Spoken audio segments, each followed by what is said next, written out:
பக்தர்கள் தினமும் சொல்ல வேண்டிய ஒரு சக்தி வாய்ந்த மந்திரத்தை பற்றி பார்க்கலாம். வாழ்க்கையில சில நேரங்களில் காரணமே தெரியாமல் மனக்கவலை, பயம், தடைகள், பணப்பிரச்சனை, குடும்ப குழப்பம் போன்றவை ஏற்படலாம். அப்படிப்பட்ட நேரங்களில் பலரும் இறைவனின் அருளை நாடுகிறார்கள். குறிப்பாக முருகப்பெருமானின் மனதார வழிபடும் பக்தர்கள் அவரது திருநாமத்தை உச்சரிப்பதன் மூலம் மன அமைதியையும் தைரியத்தையும் பெறுவதாக நம்புகிறார்கள். முருகப்பெருமானின் மிகவும் பிரபலமான மந்திரங்களில் ஒன்று ஓம் சரவண பவாய நம. இந்த மந்திரம் மிகவும் எளிமையானது. ஆனால் பக்தியுடனும் நம்பிக்கையுடனும் சொல்லும் பொழுது மனதில் ஒரு நேர்மறை மாற்றத்தை ஏற்படுத்தும் என்று கூறப்படுகிறது. சரவண பவ என்னும் திருநாமம் முருகப்பெருமானின் தெய்வீக அவதாரத்தை நினைவுபடுத்துகிறது.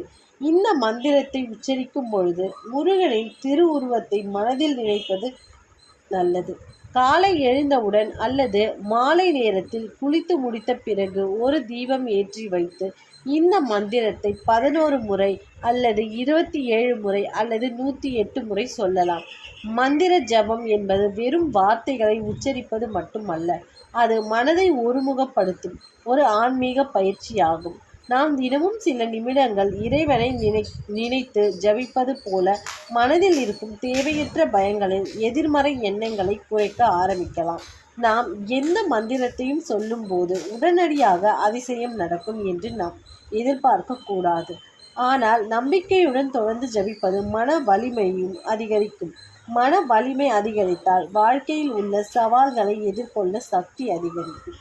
அதனால் தேர்வு எழுதும் மாணவர்கள், வேலை தேடுபவர்கள், தொழில் செய்பவர்கள் என அனைவரும் முருகப்பெருமானை வழிபடுகிறார்கள். முருகப்பெருமானின் அருள் உங்கள் குடும்பத்திற்கு கிடைக்கட்டும். உங்கள் வாழ்க்கையில் சந்தோஷம், ஆரோக்கியம் மற்றும் வெற்றி பெறுகிறது. நன்றி.